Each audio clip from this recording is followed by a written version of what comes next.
د کہانی شروعات کیږي د یو ډیر های سکیورټي جیل نه چلته یو ری برسلن نومي قیدی قید وي او نور قیدیان نور ته دا ویلي دي چې د جیکس نومي قیدی نه ځان لري ساته ولې چې جیکس په دمه د حمله کولو ترکیب جوړ کړي اوس په سبا باندې هغه جیکس نومي قیدی پرې باندې حمله وکي هغه درې مقابله ونکي ری په زور ورشي او دغه جیکس نومي قیدی ډیر زیات اوخي او زده جګړه د وجې د سزا په تور باندې ګارډز ری په یو بل جیل کې واچي چې پاغه جیل کې صرف خونخوار قیدیان قید کوي او ری چې هغه نوې جیل تراولي نه پاغه جیل کې کړ گیم نه وي صرف یو ټوایلټ وي او داغه نه علاوه په دې جیل کې کیمرې لګېدلې وي چې ګارډز باغې ته 24 غنټې ناستو او اوس ترې ناست یو دا سوچ کې چې د دې جیل نه څنګه وتښتم او هغه د دې جیل جانچ پړتال وکړي نو هغه ته پته ولګي چې دې جیل سره خوا کې یو ګیراج دی او ډېر ورځو کې د سکیورټي والا هم لږ کم وو نو د هر سکیورټي ګارډ چال چلن ډېر باریکۍ سره وګوري نو هغه ته دا پته ولګي چې ګارډ ټیک د وومنټو دپاره بهر ځي سیګرټ څکلو دپاره بس اوس هغه ته د خپل جیل د دروازې کوډ معلومول پاتې وو او دله به چې کوم خوراک راتلو هغې کې به د مل پیک یو ډبې مو چې زر هغه د دې مل پیک ډبې نه پلاستیک لرکي او په کم دی کې چې کوډ ورکي هغه ځای کې ولګي چې لږ وخت پس هغه ته د کوډ باره کې پته ولګي او بس اوس صرف دې دروازې له دا کوډ ورکول پاتې وو دې نه علاوه هغه خپل ټیم له خبر هم ورورسوي چې په کومه ورځ زه تښتم په هغه ورځ باندې ټیک 4 بجې په ګیراج کې به اور ولګوي او آخر کار هغه ورځ راشي چې دروازې له کوډ ورکي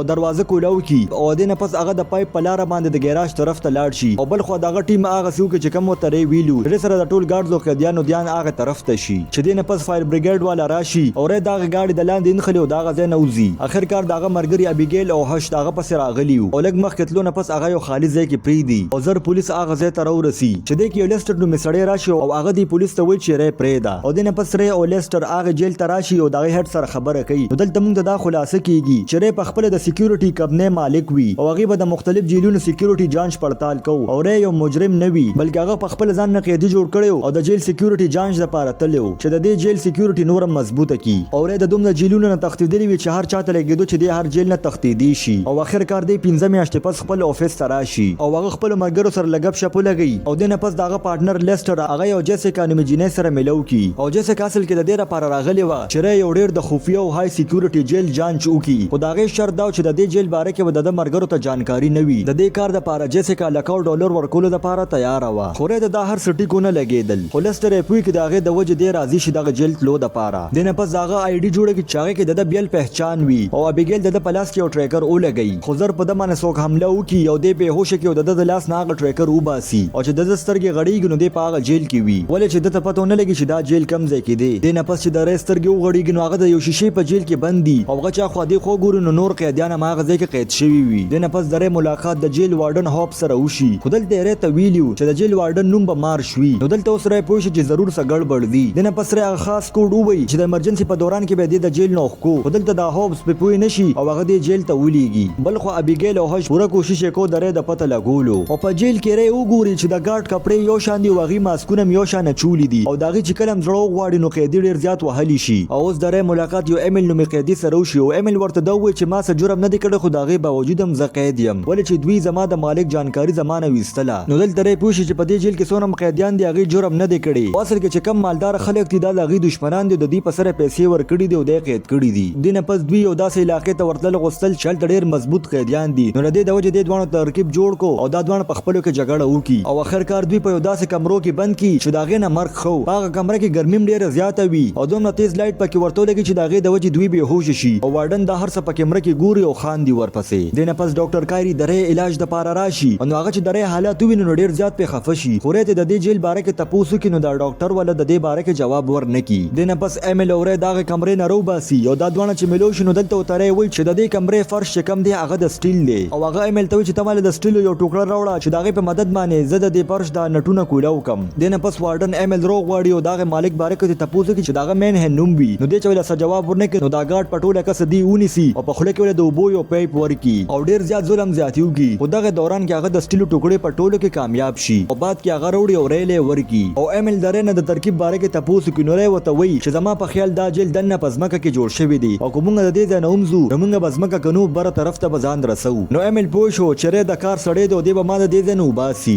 اوس دوی د پلان په مطابق جګړه شروع کړي چې هغه کمرو ته ورسي او ری خپل کار شروع کړي چې د کیمرې نه ځان پټ کړي او د هغه ځای نټونه کولاول شروع کړي او چې کار څنګه وشي نو هغه ایمیل له اشاره ورکړي چې دې سره ایمیل په چغو شي او ټول ګارډ د هغه طرف ته راشي چې دې سره ری کیمره پټه کړي او دې نه پس هغه هغه ځای کولو کړي او ښځه طرف ته راکوشي خو د کوزېدو دوران کې د هغه نه په غلطۍ کې پایپ مات شي چې هلته اوبه راتلل شروع شي خو هغه ډېره په مشکل سره بره راوخیږي او چې بر څنګه روخي جناغو ګوري چې دا جیل د ځمکې د لاندې نه بلکې د سمندر په منځ کې په یو غټ جهاز کې دی. دنه پس هغه واپس خطه کوشي چلته وبډ ډېر زیات راغلی وي او هغه واپس خپل کمرې ته راشي. بلخو ابيګیل او هش لیسټر پس راشي د ری باره کې ته تپوس کوي. په پازل کې دوی تاغه پیسې ملا نه دی ملو شوی او هغه جیسیکا نوم جنیم غیب وي. خو هش لیسټر ته په غوسه کې وای چې سچلو کو ری را پیدا کا. نو لیسټر وته وای چې ری خپل کار ته پریدا او د دې تلو نه پس لیسټر د جیل وارډن ترنګ وکي او ورته دا وای چې ری د عمر د پاره دغه ځای کې قید کا. نو دلته مونږ ته دا پته لګي چې اصل کې لیسټر غوسل چې زه د دې کم دی یوازې مالک شم. د دې د وجه هغه د دروغ ډیل جوړ کو چې ری په دې جیل کې گیر کم. خو بل خو ابيګیل او هش عموم هار نه مني او هغه ته د یو داسې جیل باره کې پته ولګي چلته به خلکو خپل دشمنان قید کول. خدا غ جیل کم ذکر تر اوسه پورې وته دا پته ونه لګیدا. او بل خو په جیل کې ایمیل او ری هغه دا پته لګول غواړي چې دوی د دنیا په کومه حصہ کې موجود دي. نو دینه پس ری د ډاکټر کایری نه بیا مدد وغواړي خو هغه ول د مدد لپاره څه جواب ورنکي. دینه پس ری څه جوګاړو کې هغه سیکسټن نومي ډیوایس جوړ کی چې پاغه باندې د جهاز لوکیشن پوینټ معلومي. خو دې به د دې لپاره د جهاز بره طرف ته ځي.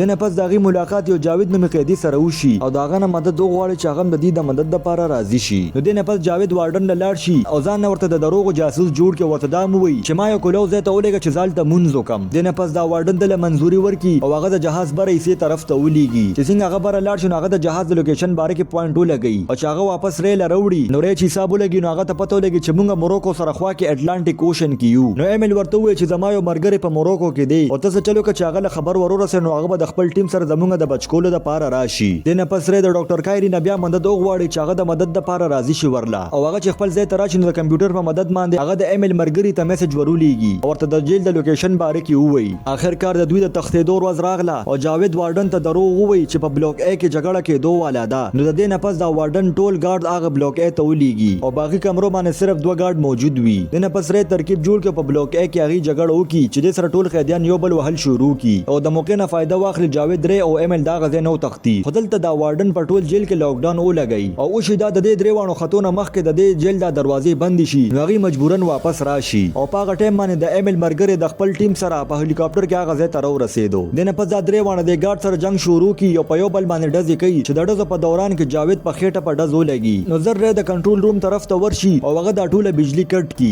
نو اوس دوی د بره طرف ته د دروازه کولاولی شي. نو دلته ری ایمیل ته وایي چې تر جاوید خیال وساته او په خپل مخ کې روان شي. نو دلته جاوید ایمیل ته وایي چې تر دې ځای نه ځه ولې چې جاوید ته پته چې زوس بچ کې دوه والا نه يم چې ایمیل مجبورن دی دغه ځای کې پریدو دغه ځای نه لاړ شي او الته ګارد ورسي او په جاوید باندې ډزې شروع کی او هغه مړ کی. بل خواره د دې جهاز بجلی کټکولو کې کامیاب شي او ایمیل هم بره طرف ته روخیږي او هغه په منډه راشي د خپل مرګري په هلیکاپټر کې کینی او د پس شاته ګارد زم راشي. خو دلته ایمیل هم هارو نه مني او هغه د ګارد سامنے وکي او درې دراتلو انتظار کوي. خو بدقسمتۍ سره ری د وبو په ټینکې کې بند شوی وي او بل خو ګارد زم دې تلاش کولو پسې ګرځېدو چې ری زر د ټینګ د دروازه کولو کې او خسي د خطر سمندر طرف ته لاړ شي. د کې ایمیل هلیکاپټر کې تلو والو چې هغه زر ری په سمندر کې وویني او د نه پس هغه پړې ورخته کی او ری چې څنګه وخیږي نو هغه زر چې په دې جهاز کې کم د تیلو ټینکې دی پاغه باندې ډزې شروع کی او زر په دې شپ کې دماکو شو او وارډن د خپل ګارد سره پاغه ځای کې مړ شو. د نه پس ری او ایمیل دا غزه نه روان شي او زر د سمندر غاړه ته راورسي چې لږ وخت په دوی پس یو ګاډي راشي او دا غینه بل څوک نه بلکې هغه جیسیکا نومي جنې روزي. نو ری موږ ګور چې دا خو هغه جنې د چکم د دې جیل تر لګلیوم. نو دلته وته دا ایمیل و چې دا بل څوک نه بلکې زما لور ده. نو ری چې دا ور نو ډیر زیات حیران شي او د نه پس موږ ته دا پته لګي چې د وارډن د ایمیل نه کم مالک باره کې تاسو کو هغه بل څوک نه بلکې ایمیل پخپلو. نو جیسیکا ری ته و چې اصل کې ما د خپل پلان د دې جیل نه راخلاصول غوښتل د دې د وجه ما په دوکه باندې ته دې جیل ته ولېګلو په اخر کې هغه د لیسټر اصلیت باره کې دته وایي چې څنګه هغه غداري وکړو د جیل وارډن سره ملو شو. د نه پس ری خپل مرګري ابيګیل او هش سره ملو شي او بل خو چې لیسټر تم پته ولګي چې ری را اخلاص شو. نو هغه زر خپل بوریا بستر راغونډه کی او دا غزنه تختیدو والو